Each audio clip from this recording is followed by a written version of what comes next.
Vanakkam, Namaskaram, Namaste, Salam, Sabona, and a salutation. Now, the 1860 NIC Congress is poised to become a major political force, especially in the province of KZN. Of that, there is no doubt. As founder and leader, I have done everything possible under very trying circumstances, under attack from my own people, to give you the promise of hope that where others have failed, we can succeed, that our voices will be heard, and that we have the capacity to secure a better future for our children and their children. The 1860 NIC Congress is the vehicle that carries that hope. But here's the sad, hard truth. You can have the best model of car with all the best features, the best driver at the wheel, but without enough fuel in the tank, that vehicle will never reach its destination.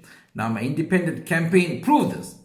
With the little resources I had, I went quite far, but the reality is I did not reach my destination.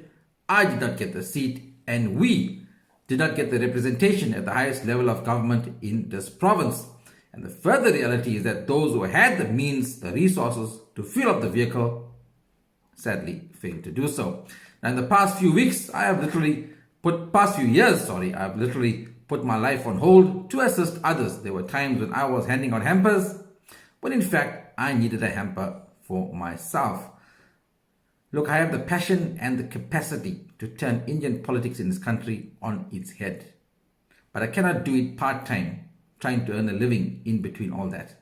I must be fully focused on the task ahead, simply because this battle we have to win. If we fail the legacy of our forefathers. The 1860 NIC Congress is like the SS Truro. It's going to deliver a new future for our people. But I cannot do this on my own, and I cannot do this without funding. Nothing works without funding. And political parties, in essence, require millions. Now, to kick off the party funding, here's my small plan. I only need 1,000 people across the country donating just 500 Rand. Just 500 Rand.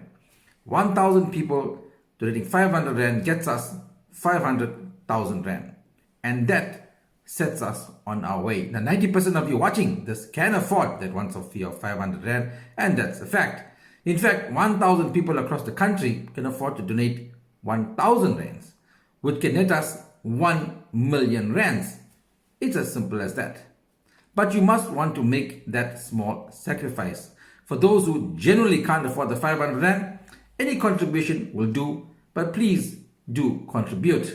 Now, to the big businessmen in our community, many of you have the financial muscle to float this party on your own. And that's a fact.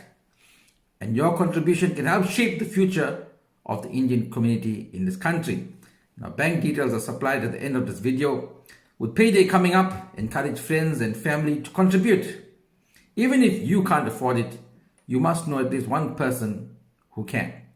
The future of the 1860 NIC Congress, the future of Indian politics in this country, the future of our children will be clear by the first week in December. If you, the public, have not fueled the vehicle, the race will be over. But I remain optimistic that the South African Indian community, in the aftermath of the Go Back to Bombay saga and the 30 years of marginalization, discrimination and sidelining, I believe that the South African Indian community is now experiencing an awakening, a rising. I believe we will dollar what we must. We will dollar what we crave. We will dollar no flops, but we will endeavor to secure a better future for our children and their children. It's our duty. Dollar what you must, dollar what you crave, but don't dollar flop, don't dollar with the masala.